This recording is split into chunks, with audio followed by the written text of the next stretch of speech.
வந்து பாத்தீங்கன்னா பர்சனல் சாட்ஸ் எல்லாம் போய் பண்ணாதீங்க. அதெல்லாம் வந்து 8ஆம் இடம்ங்கிறனால ஏதாவது ஒரு பிரச்சனைகளோ, அவமானங்களோ தேடி தந்துரும். அதனால ரொம்ப கவனமாக இருங்க. தெய்வத்துடைய துணையை தேடிக்கிறது ரொம்ப ரொம்ப நல்லது. படிக்கக்கூடிய குழந்தைங்களுக்கெல்லாம் படிப்பு நல்லா வருங்க.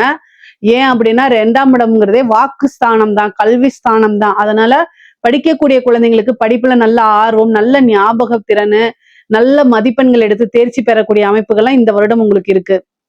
அதே மாதிரி பொலிட்டீஷியன்ஸ்க்குலாம் நல்ல அரசியல்வாதிகளுக்கெல்லாம் நல்ல காசு பணம் சம்பாதிக்கக்கூடிய அமைப்புகள் இருக்கு.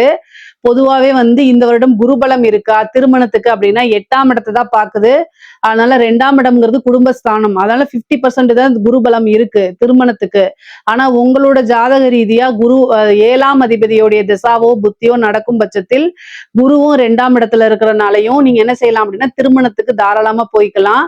ஆனா 7ஆம் இடத்தை பார்த்தாதான் குருபலம் 100க்கு 100% பரிபூரணமாக இருக்குன்னு அர்த்தம். இங்க வந்து 7ஆம் இடத்தெல்லாம் பார்க்கல, 6ஆம் இடத்தை தான் பாக்குது. ஆனா ஜாதக ரீதியா சில பேத்துக்கு தசாபுத்திகள் அப்படிங்கிற விஷயங்கள் 7ஆம் இடத்துல இருக்கிறது, 7ஆம் அதிபதியோடது லக்னத்துக்கு அது மாதிரி பார்த்து பண்ணுவாங்க. அது மாதிரி பண்றதுனா நீங்க தாராளமா பண்ணிக்கலாம்.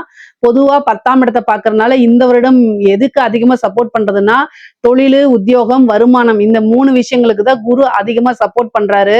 அதனால பொருளாதார வாழ்க்கைய இந்த வருடம் வந்து நல்ல உயர்வான நிலைக்கு எடுத்துட்டு போறது உங்களோட கையில தான் இருக்குது. அது குரு பகவான் வந்து குடுத்துருவாரு. ஏன்னா உச்சபலம் பெற்றிருக்கனால அதை கொடுக்கறதுக்கு அவர் தயாரா இருக்காரு. வாங்குறதுக்கு நீங்க தயாரா இருந்துக்குங்க. இதுல ஏதாவது சந்தேகங்கள் இருக்கு அப்படின்னா கமெண்ட்ஸ்ல கேளுங்க. கட்டாயம் நான் ஆன்சர் பண்றேன்.